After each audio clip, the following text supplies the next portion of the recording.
All right guys, welcome back. Hit a nice shot there, almost right at the flag. Came down just to the left of it.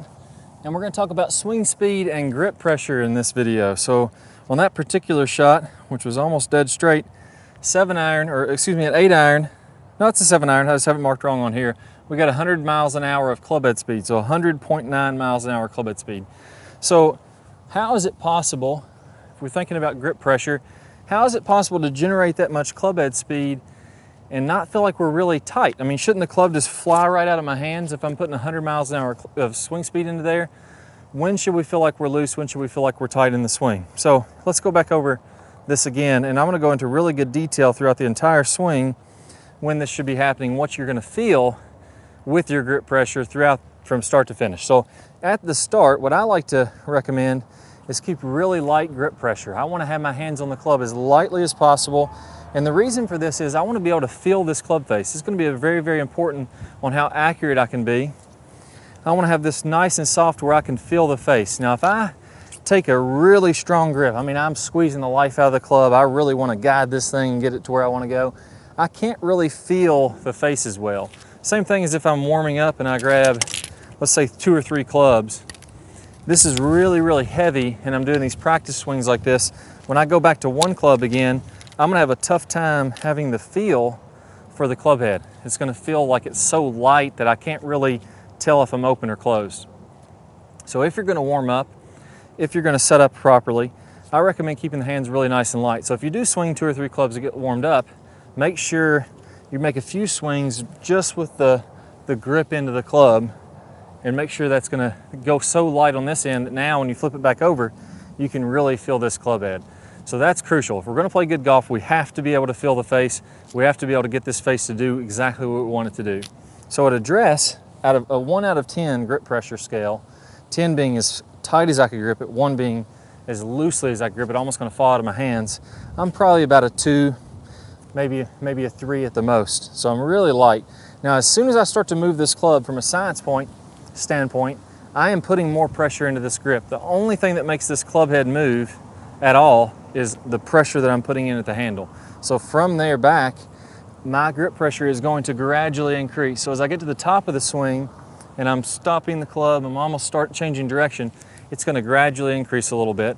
And then I'm gonna put even more pressure as I'm starting down. So if I wanna get very specific with this, what's happening is the right arm, as I'm starting down, is beginning to throw this club. So it's beginning to put some pressure at first this way and then down the circle, and then as it's coming through, it's almost like I'm taking a rock or a pebble and kind of skipping a stone. I'm letting it go with that right hand.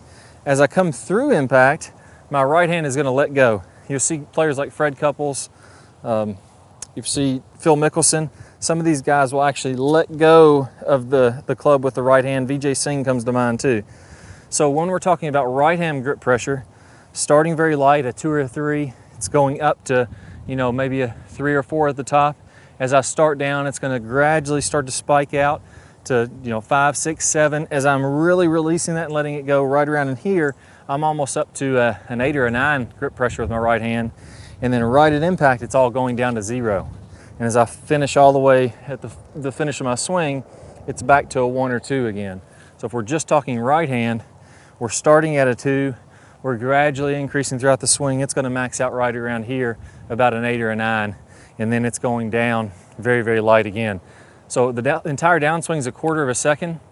You're only at that really high grip pressure for probably, a 30th of a second if I just had to put a random number on it, just a guess. I haven't measured that, so that's just a ballpark of what we're talking about. Now the left hand's gonna do the same thing. It starts out very light again. It gradually increases pressure. As it starts down, it's not gonna get tight quite as quickly. It's kind of along for the ride. When it really starts to lay on the pressure is in the last part of the downswing.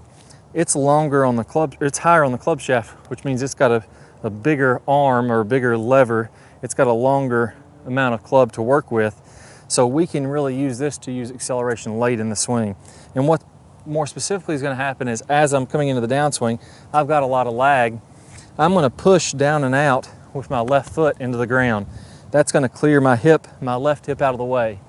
That's going to clear my left shoulder out of the way. My left arm is just attached from my shoulder, it's gonna make my left hand turn up and out of the way, and that's gonna really let that club whip on through there. So we do have some good data on this. PGA Tour pros are putting roughly, if you're swinging 120 miles an hour, those top guys on the PGA Tour, you're putting roughly 110 pounds of pressure at impact going this way into your club. So I'm turning that grip back up and out to get it to whip on through there. So my left hand is really spiking very hard as it's coming through impact. And then as we get to the straight line release, that's when all that energy's gone. It's gonna go light again. So if I'm talking left hand specifically, as I set up at address, again, I'm a 1 or a 2, gradually increasing. As I'm about halfway down, I'm probably, if I had to put a number on it, I'd say maybe a 5. As I'm coming to impact, I'm gonna feel like I'm at a 10 at this point. I'm gonna feel like I'm just kind of pulling the grip off, or not that I'm pulling the grip off, but there's so much momentum of this club head flying out to the straight line release point, like we go over in the system, and we teach you guys how to do in the system. It feels like this club's just being pulled out of my hands, and I'm holding on to that with a lot of pressure to fight that momentum, so I don't just, you know, have this club fly out of my hands away from me. So that's really gonna be a lot of pressure. That's gonna max out there at the straight line release or just in front of impact. And then I'm going up very light again. So I'm a 10 here, and then I'm all the way back up to a 2. So if we look at this happening all together, you know, I don't mean to be overly complicated here. I just wanna answer a lot of questions as we're going through this. But if we look at this all together, there's a great way to simplify this, which is simply to say, I wanna keep my hands as light as I can on the club so I can feel the face while still being able to have control and get a lot of speed. So if I wanna have this 100 miles an hour of club head speed with a 7-iron, which would be fairly fast, then I've gotta apply a certain amount of pressure down here at contact, getting that club to turn back up. But before that and after that, I wanna be really nice and loose. So it's just a split. The sensation is that I'm just letting that club go right at impact, and I'm loose the rest of the time. So let's try that out again. You'll see how I'm not really getting tight. I'm letting that club kind of whip through contact. You know, most of the time it's nice and smooth, and then I'm just getting that snap of speed at the bottom of the swing as I'm turning back up that grip. So let's try one more, see if we can hit a nice straight one. We'll see if we can break that 100 mile an hour mark again. There we go, another great one. That one's just barely to the left of the flag, maybe 6-7 feet. I killed that one, hit it a little too far even. And we'll see what the club head speed is there.